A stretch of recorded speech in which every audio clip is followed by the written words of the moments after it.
دوستو، یہ کہانی بہت مزے کی ہے۔ یہ کہانی ایک بادشاہ اور اس کی بیٹی کی ہے۔ دوستو، اگر آپ کو یہ کہانی اچھی لگے تو اس چینل کو سبسکرائب ضرور کر دینا۔ تو چلیے شروع کرتے ہیں کہانی۔ ایران میں ایک بادشاہ اپنے جاہ و جلال کی وجہ سے بہت زیادہ مشہور تھا۔ وہ اپنی بیٹی سے بہت ہی زیادہ محبت کیا کرتا تھا، لیکن وہ اپنی بیٹی کی وجہ سے بہت ہی زیادہ پریشان رہتا تھا، کیونکہ شہزادی کسی بھی شخص سے شادی کرنے کے لیے تیار نہ تھی۔ لیکن بادشاہ جلد از جلد اپنی بیٹی کی شادی کر کے اس کے فرض سے سبق دوش ہونا چاہتا تھا، لیکن شہزادی اپنی ضد پر اڑی ہوئی تھی۔ شہزادی نے اب اعلان کر دیا تھا کہ جو شخص اس کے 3 سوالوں کا جواب دے گا تو شہزادی اس شخص کے ساتھ ہی شادی کرے گی۔ بادشاہ کو شہزادی کی فکر کھائے جا رہی تھی۔ ویسے تو ہر طرف خوشحالی کا دور تھا۔ آس پاس ملک کے بہت سے شہزادے آئے جو شہزادی کے سوالوں کا جواب دینا چاہتے تھے اور اس سے شادی کے خواہش مند تھے۔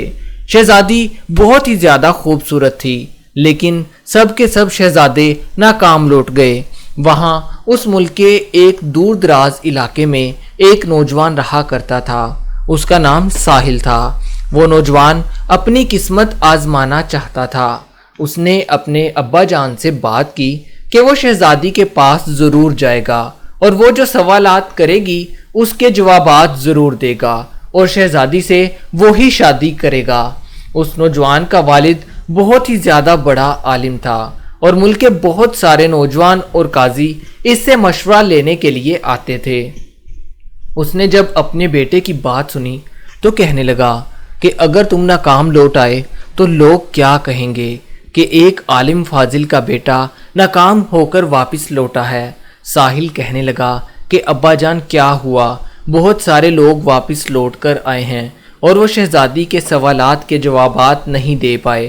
وہ ناکام لوٹ گئے تو ان کا کچھ نہیں ہوا، اور اگر میں بھی ناکام لوٹ آیا تو میرا بھی کچھ نہیں ہوگا۔ ابا جان، یہ بات تو صرف مقدر کی ہے اور شاید میں ہی وہ خوش نصیب ہوں جو شہزادی کے سوالات کے جوابات دے سکتا ہوں۔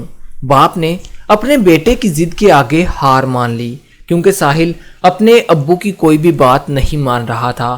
ساحل خوشی خوشی بادشاہ کے دربار کی طرف چل پڑا۔ گاؤں میں یہ خبر جنگل کی آگ کی طرح پھیل گئی تھی۔ ایک عالم کا بیٹا شہزادی کے سوالات کے جوابات دینے چلا ہے۔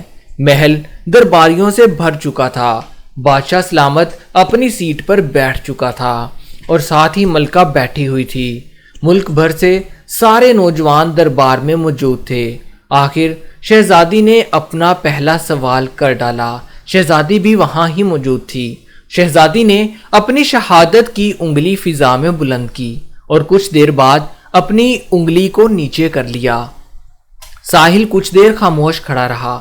اس نے شہادت والی انگلی کے ساتھ والی انگلی فضا میں بلند کی۔ سارا محل تالیوں سے گونج اٹھا اور ملکہ عالیہ کہنے لگی، واہ نوجوان، تم نے پہلا مرحلہ طے کر لیا ہے۔ شہزادی اپنا دوسرا سوال کرنے لگی۔ شہزادی نے تلوار لے کر ہوا میں لہرائی اور کافی دیر تک تلوار ہوا میں لہراتی رہی۔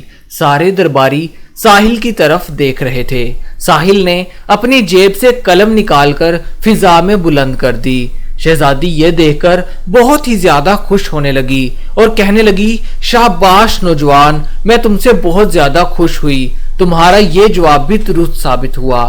سارے لوگ یہ بات سن کر حیران ہو رہے تھے کہ شہزادی نے کیا پوچھا تھا اور ساحل نے کیا جواب دیا، اور یہ جواب کس حد تک درست ہے کہ اتنے میں شہزادی نے تیسرا سوال کر ڈالا۔ وہ تیزی سے سیڑھیاں اتری اور اتنی ہی تیزی سے دوبارہ سیڑھیاں چڑھنے لگی۔ یہ سوال بہت ہی زیادہ عجیب و غریب تھا۔ ساحل اس سوال کے بارے میں سوچنے لگا۔ ہر شخص کے چہرے پر حیرانگی چھائی ہوئی تھی۔ لوگوں کی سانسیں رکی ہوئی تھی۔ یہ ساحل کے لیے آخری سوال تھا۔ آخرکار ساحل کھڑا ہو گیا اور اپنے دل پر ہاتھ رکھ کر شہزادی کی طرف دیکھنے لگا۔ اتنے میں شہزادی کی آواز آئی، مرحبا مرحبا، اے نوجوان مبارک ہو، اور ساتھ ہی شہزادی محل کے اندرونی حصے میں چلی گئی اور محل مبارک باد کی آواز سے گونج اٹھا۔ لوگ خوشی سے جھوم رہے تھے۔